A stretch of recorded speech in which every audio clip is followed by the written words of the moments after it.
Assalamualaikum dan salam sejahtera. Hari ini, cikgu akan mengajar murid-murid mengenai pendidikan seni visual tingkatan 3 KSSM Bab 4 Seni Arca.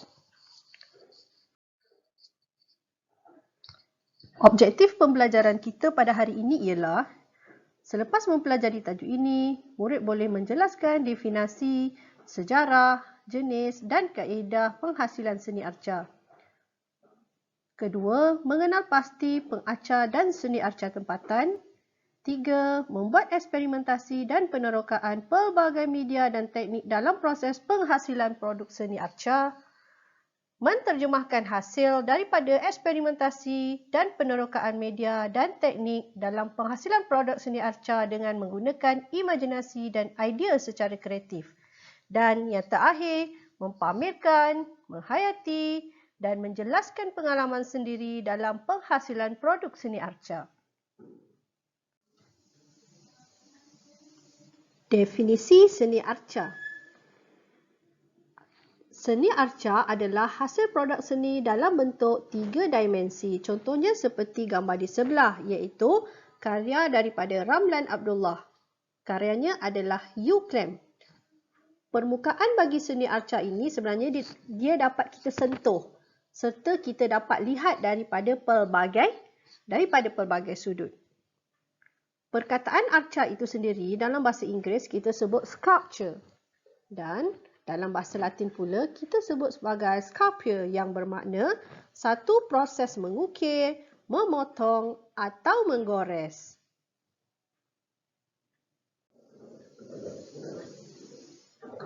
Perkembangan seni arca tempatan berlaku pada tahun 1960-an. Kewujudan karya seni 3 dimensi telah mewujudkan kesedaran tentang nilai estetika dan fungsi seni arca. Pengiktirafan dan penerimaan masyarakat luar terhadap arcawan Malaysia menunjukkan kemampuannya di peringkat antarabangsa. Antara pencetus arcawan awal adalah Syed Ahmad Jamal, Latif Mohidin, Anthony Lau dan lain-lain. Pada tahun 1976, Balai Seni Negara telah berjaya mengadakan pameran seni arca pertama yang mampu dibanggakan. Pameran seni arca kontemporari Malaysia ini merupakan pameran seni arca kedua di Balai Seni Negara.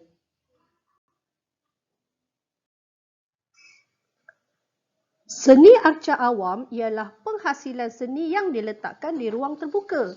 Ia merupakan satu bentuk seni yang berfungsi dalam dimensi ruang yang menyeluruh dan berlatar belakangkan ruang persekitaran. Contohnya seperti arca burung helang di Langkawi. Pada awal tahun 1980-an, sekumpulan pengacar muda lepasan Institut Teknologi Mara telah membawa nafas baru dalam arena seni arca. Kumpulan itu diketuai oleh Zakaria Awang, Mat Anwar Ismail dan Arifin Ismail. Kekuatan pelapis ini terselah apabila Ramlan Abdullah memenangi beberapa anugerah di dalam dan di luar negara. Pada tahun 1995, Ramlan Abdullah telah memenangi tempat pertama di Second Oita Sculpture Exhibition di Jepun melalui karyanya yang bertajuk Gross. Murid-murid, mari kita mengenal pengacar Malaysia. Yang pertama, Rosli Zakaria. Beliau dilahirkan pada tahun 1964 di Johor. Beliau merupakan pensyarah kanan di Jabatan Seni Halus UiTM Malacca. Pengacar yang mempunyai gaya semi-abstrak dengan karya bercirikan tempatan. Contoh karya beliau adalah Sarifah pada tahun 1993. Pengacar yang seterusnya adalah Ramlan Abdullah. Beliau dilahirkan pada tahun 1960 di Perak. Beliau merupakan pensyarah kanan Jabatan Seni Halus Fakulti Seni Lukis UiTM Shah Alam. Perkembangan ideanya menerapkan pemahaman formalistik dan konseptual dalam menggarap isu ideologi yang merupakan analogi kepada pembangunan kemanusiaan. Pengacar yang seterusnya adalah Mat Anwar Ismail. Beliau dilahirkan pada tahun 1952 di Terengganu. Hasil karya beliau menerapkan nilai estetik tradisional dalam penghasilan karya. dengan menggunakan teknik ukiran kayu dan kimpalan besi. Antara karyanya adalah Perentas Ribut. Seterusnya, Raja Syahriman Raja Azidin. Beliau dilahirkan pada tahun 1967 di Perak. Beliau adalah pengarca yang dalam usaha memahami kehidupan dan mendalami keimanan. Beliau telah mengambil proses pembuatan arca sebagai satu jalan kerohanian. Gambar di sebelah adalah contoh karyanya iaitu gelojak api.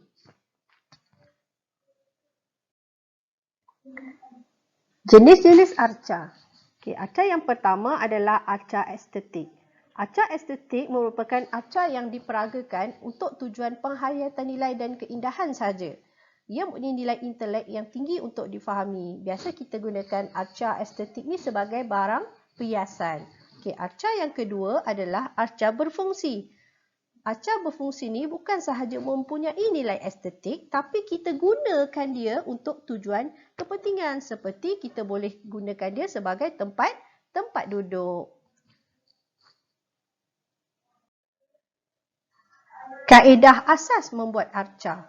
Kaedah yang pertama adalah kaedah manipulasi. Tengok gambar dekat sebelah tu contoh kaedah manipulasi. Caranya kita membentuk arca dengan menggunakan kemahiran tangan seperti pembuatan model. Kedua, bahan yang kita boleh gunakan contohnya seperti tin, dawai, doh dan tanah liat untuk menghasilkan arca 3 dimensi tersebut. Di sini adalah contoh arca manipulasi. Kedua adalah binaan. Ini adalah contoh binaan. Gunakan kotak. Tengok daripada kotak, dia buat gambar kucing. Kita tengok uraiannya. Ia menggunakan satu jenis bahan utama sahaja. Contoh dekat sebelah digunakan kotak. Ditambah atau dicantumkan sehingga menghasilkan satu struktur yang lebih besar. Dua teknik yang biasa digunakan ialah berkerangka dan tidak berkerangka. Arca yang berkerangka seperti arca simen, kerangkanya menggunakan dawai dan akan diliputi dengan lapisan simen. Arca yang tiada kerangka dibina dengan kaedah cantuman. Cantuman bahan seperti besi yang boleh dicantumkan dengan teknik kimpalan. Ini adalah contoh binaan. Seterusnya adalah luakan. Luakan merupakan kaedah mengukir dan membuang bahagian berlebihan pada bahan yang digunakan. Seperti contoh kita boleh guna bongkar kayu, plaster of Paris, batu marmar, lilin atau tanah liat. Sehingga pengarca berpuas hati dengan rupa, ruang, jalinan dan bentuk yang ditinggal. Maksudnya kita ukirlah. Kita ukir barang-barang yang kita nak jadikan arca tu. Ukir sampailah pengarca tu puas hati dan dia rasa cantik dengan nilai seni yang dia buat tu. Antara peralatan yang diperlukan ialah pahat, penukul, gergaji dan pengikis. Yang ini bergantung kepada bahan yang kita gunakan. Contoh kalau kita gunakan lilin, tak perlulah kita nak guna pahat. Kita cuma gunakan pengikis je. Ini adalah contoh-contoh luakan. Yang paling mudah murid-murid buat adalah daripada sabun. Dan yang terakhir adalah menggunakan kaedah acuan. Jadi kita bentukkan acu. Lepas tu kita masukkanlah bahan dia. Kita tengok. Kaedah acuan adalah kaedah membentuk menggunakan acuan. Bahan yang sesuai digunakan ialah bahan cecair yang mudah beku seperti lilin, plaster of Paris, simen dan sebagainya. Arca ini boleh dihasilkan dalam kuantiti yang banyak dalam tempoh masa yang singkat. Ini adalah contoh lain bagi kaedah acuan. Yang berwarna-warni ini adalah plastisin. Dalam plastisin ini kita masukkan plaster of Paris. Plaster of Paris ni kita kena bancuh dia. Kita kena bancuh bagi cair, kita bancuh, lepas tu kita masukkan dalam dia punya acuan, kita tunggu sehingga dia keras. Lepas tu kita keluarkan. Okey, ini kita dah terhasil lah plaster of Paris. Kita boleh warnakan dia. Okey, seterusnya murid-murid, kita masuk kepada bentuk arca. Yang pertama, bentuk arca adalah assemblage. Apa dia assemblage?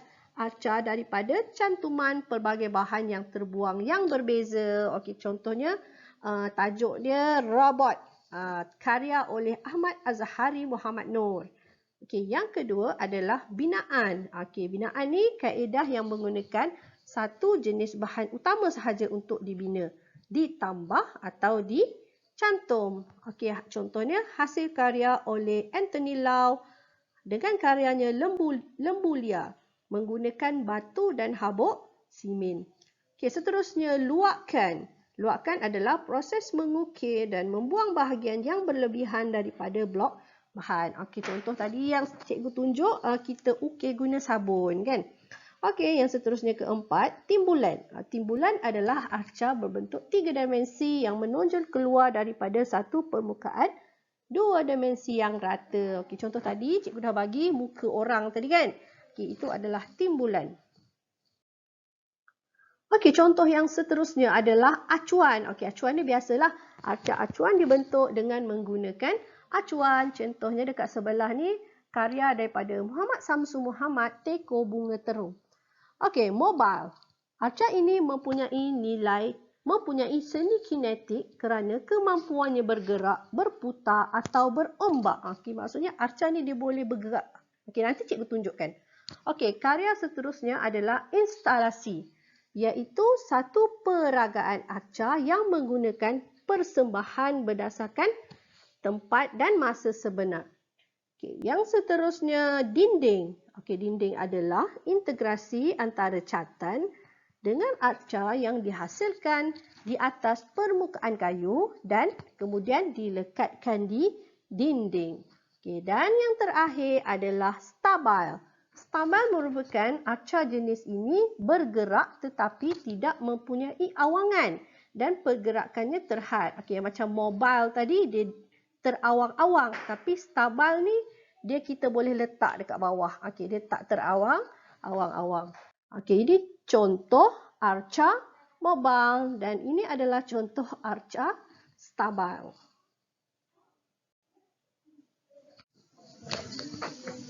Baik murid-murid, kita dah habis untuk tajuk yang keempat iaitu seni arca dan sekarang tibalah masanya untuk tugasan. Okey, jadi murid-murid, apa tugasan murid-murid pada hari ini? Okey, pertama, murid-murid diminta menghasilkan produk seni arca berdasarkan kaedah yang telah dipelajari. Sama ada murid-murid boleh memilih untuk menggunakan kaedah manipulasi, binaan, luakkan ataupun acuan.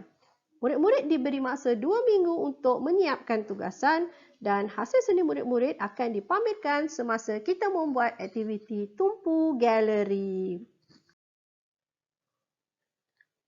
Baiklah murid-murid, sebelum kita berakhir, mari kita imbas kembali apa yang kita telah belajar pada hari ini iaitu seni arca.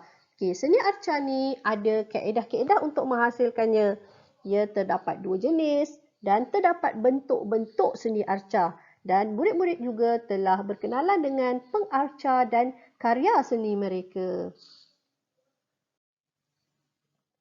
Okay, sampai sini sahaja pelajaran kita pada hari ini. Terima kasih cikgu ucapkan kepada semua murid-murid yang telah menonton video cikgu. Jika murid-murid nak menonton video cikgu kembali, pergi ke channel cikgu Fazila 83.